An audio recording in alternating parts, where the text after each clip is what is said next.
皆さんこんにちは。西洋古剣の苔見沢です。今日はこちらの高野の万年草を使って溶岩石に活着させる、そういった方法をご紹介していきます。まずですね、こちらにストックがあるんですけれども、普段私はこのような感じで作品用にですね、いつでも使えるように溶岩石に活着させたものをですね、ストックしています。これは仕込んでからもう3ヶ月以上経ってますが、このような形ですね。いっぱいストックしています。こういったものですね。これは小屋の万年草だけではなくて、こちら大笠苔ですね。大笠苔ですね。大笠苔だったりとか、あとはここに細葉沖縄苔活着させたりしています。で、新芽がこうちょろちょろ出てきたりしてますね。で、小屋の万年草は石に活着して、で、苔テラリウムとしてこのまま単体で飾ることもできます。とてもすごく美しい苔でですね、新芽がいっぱい出てきてダイナミックな、情景を見せてくれますので、とてもおすすめです。とても見応えのある苔テラリウムになります。では、こちらに溶岩石を買っていますので、これからいくつか活着をしていきたいと思います。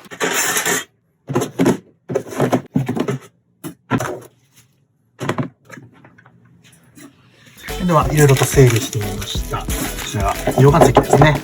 今手元にあるのを探してみましたけれども、ちょっと小ぶりでした。もうちょっと大きめのものが良かったんですけれども、今ちょっと苦しくなったので、これでも大丈夫です。このギザギザの、もうザ溶岩石みたいな感じのタイプですね。と、ツルツルの溶岩石もあるんですね。ちょっとこれ2つ用意しましたので、こちらから1個ずつ使っていきたいと思います。そして、今、ちょっと畑から取ってきました。栽培している高野の万年草たちです。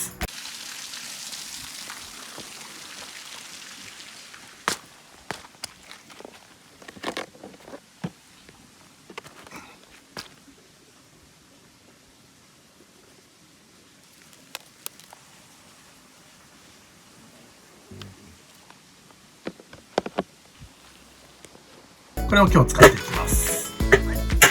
こんな感じで、小屋の万年草というのは、自生しているものはですね、基本的にこういって、一次系が地下で繋がっていて、で、ちょうどここの部分ですね。ここが二次系になります。で、このようにね、繋がっているんですけれども、これをですね、直接一次系、二次系も、切らずにこのまま巻くと、石にですね、巻きつけた後の育成が非常に良くてですね、ぐんぐんと芽を出してくれますので、基本的にはこのライナーを、つなげたまま活着させていきます。で、まずは溶岩石を水に一回浸します。で、中まで水を染み込ませると。で、わかりますか？ぷくぷくと泡が出てます。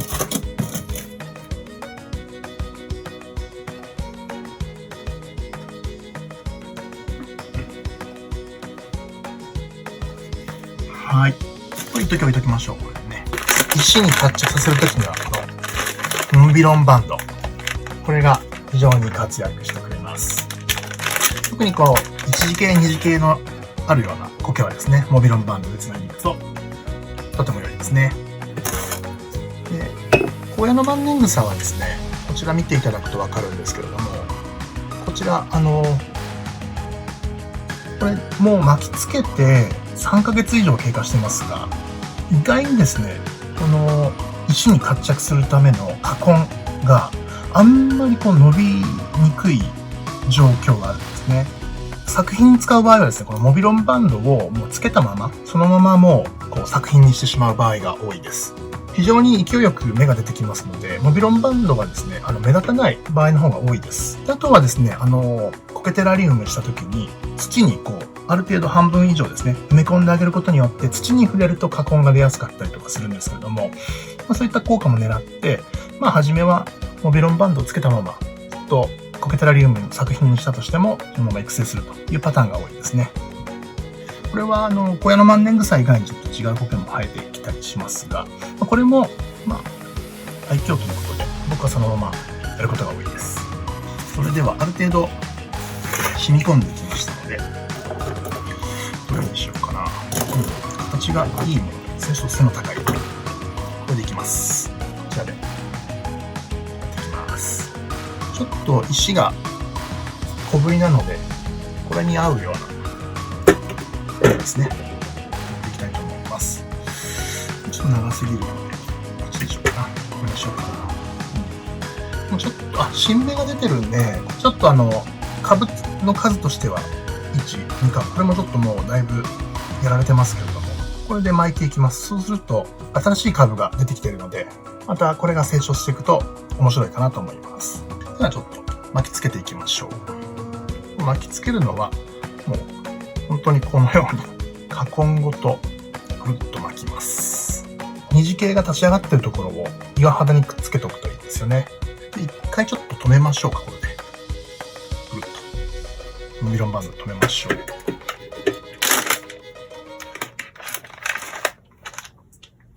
モビロンバンドは Amazon で買えますので、概要欄に貼っておきます。で、こうして、こういう感じですね。一回これで縛り付けてみます。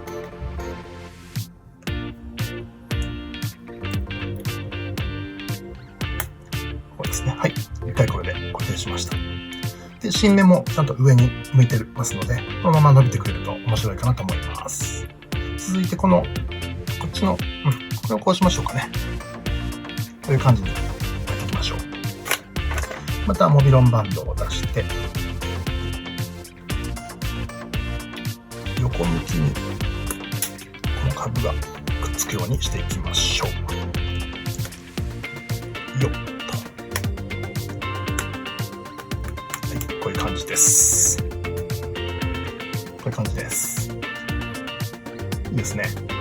これでもう完成です。はい、ちょっとこれだと作品にした時に小屋のマンデングサの株がちょっと少ないので寂しいかなと思うので、もう1本だけこうピュッとなってたのがありましたので、これもちょっと縛り付けておきます。このように。こういう感じですね。これもまたモビロンバンドで追加で、追いモビロンバンドで固定しておけば OK です。はい、こんな感じです。ではこれを一回水につけちゃう。はい、もう一個作りましょうか。もう一個作っていきましょう。このツヤツヤっとした方の溶岩石ですね。こちらでももう一個作っていきたいと思います。これは巻き応えがあるな。ちょっとでかすぎる、長すぎるので、これは途中で一時系をばらしちゃいます。パチッとここで。はい。こういう感じですね。はい。これも虹系は1個2個ありますけれども、ちゃんと新芽が新しい新芽が出てきてますので、これはもうすぐに開きますね。では同じようにちょっと石の形を見ながら、こうがいいかな。こういう感じで、こういう感じでいいかなと思います。で、巻きつけていきます。よいしょ。で、こういう感じがいいですかね。こういう感じ。こういう感じがいいですね。モビロンバンドを取り出して、まずはピタッとくっつけます。よいしょ。こういう感じですね。はい。浮いてるのが気になるので、ここもちょっとピチッと止まるようにしていきましょう。よっと。こうがいいか。こういう感じでいいと思います。こうですね。これ、小屋の万年草、これ横に向いてますけども、小屋の万年草すごい賢くてですね、これ横になってても上に伸びてくれるように成長してくれます。なので、ある程度下向いてても大丈夫。こんな感じでいいかなと思います。とても良いですね、これも。もうちょっと一回つけときます。もう一個いっちゃいましょう。またつけていきます。今回のこのライナーは、もう1、2、3、4株、5株、さらに新芽も1、2、3、めちゃめちゃ出てますね。これは相当な株に成長してくれると思います。こういうやつこそね、大きい岩につけたかったんですけども、溶岩石大きいの切らしてましたんで、これでいきます。で、1、2ヶ月するともう新芽がわっと伸びてきますんで、本当にこの溶岩石に活着させた小屋の万年草っていうのはですね、非常に見応えがありますね。夏はね、暑さに弱いので、30度超えるような、日が続くような場合は、涼しい場所に退避してあげたりとかするといいですね。冷蔵庫の中に入れとくとかいいと思います。あとは、万が一ね、茶色くなっても、またそのまま育成してあげるとですね、新芽が次々とその次の年とかに出てくるようになるので、親の万年草茶色くなってもですね、しっかり育ててあげるようにしましょう。そのことについては、ブログにも昔書いたことがあるので、よかったらブログもチェックしてください。もうちょっと形を整えるために、モビロンバンドをもう1個追加します。という感じで。よっと。良いですね。はい。これもいい岩になりました。ちょっと一回つけておきますね、これで。はい。これがもともと作っていた、桑の間草のカッチャピです。これも一回つけておきましょう。よいしょ。続いて、実際コケテラリウム作品にしていきたいと思います。今回はこの丸型の器を使っていきます。で、使う砂は藤砂です。藤砂、真っ黒ですね。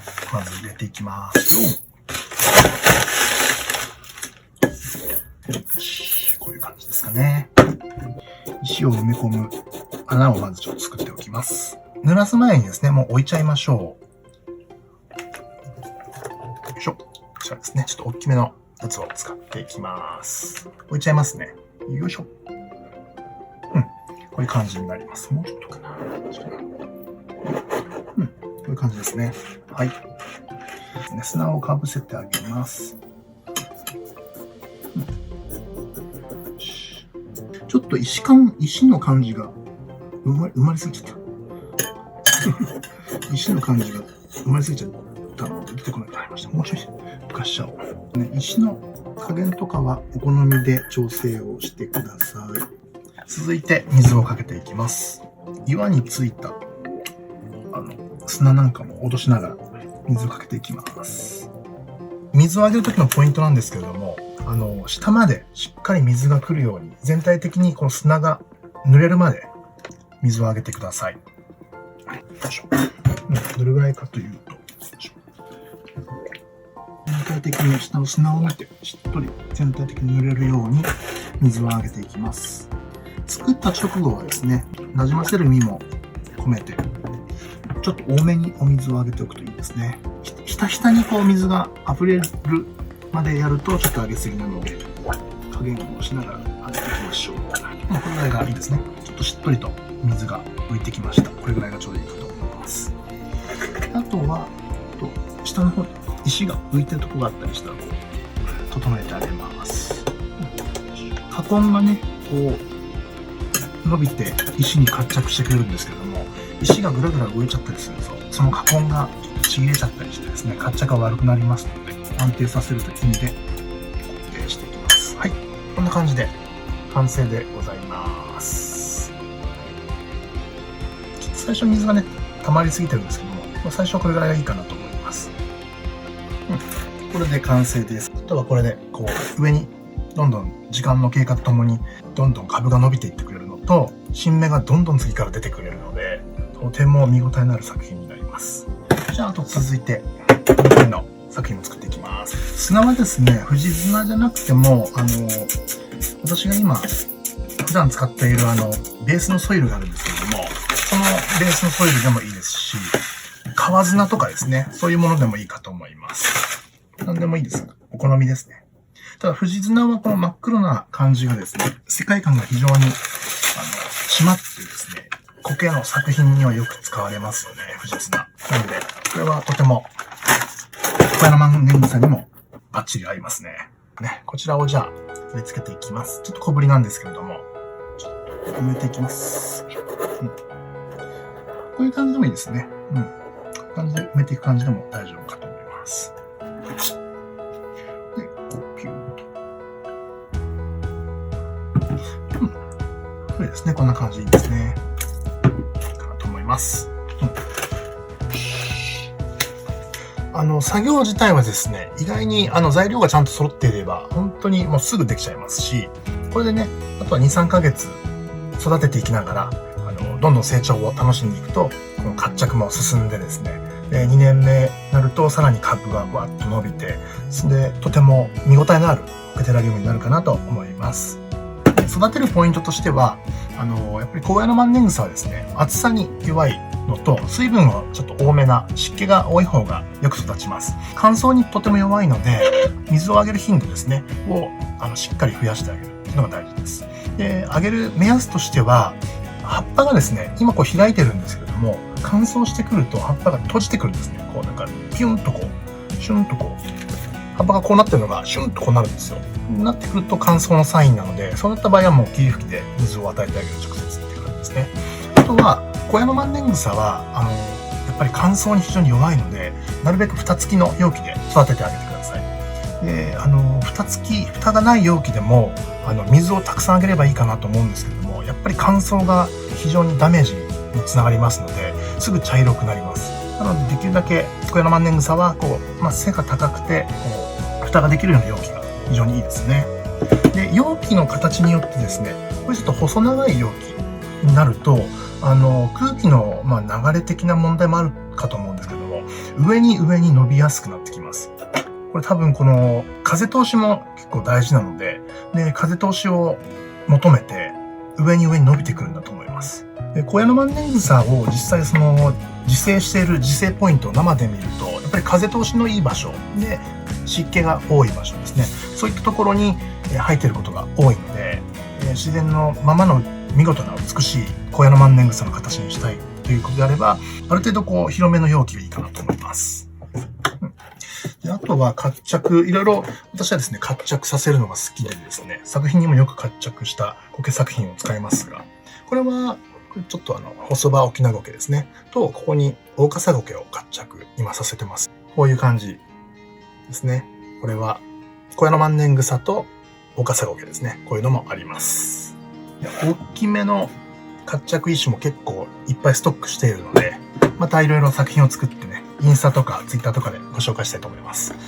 はい。では、今日はこの小屋の万年草の活着させる動画でございました。いかがでしたでしょうか？また何かコケテラリウムのメイキング動画をお届けしていきたいと思いますので、今後ともよろしくお願いいたします。それでは最後まで見ていただきましてありがとうございました。失礼します。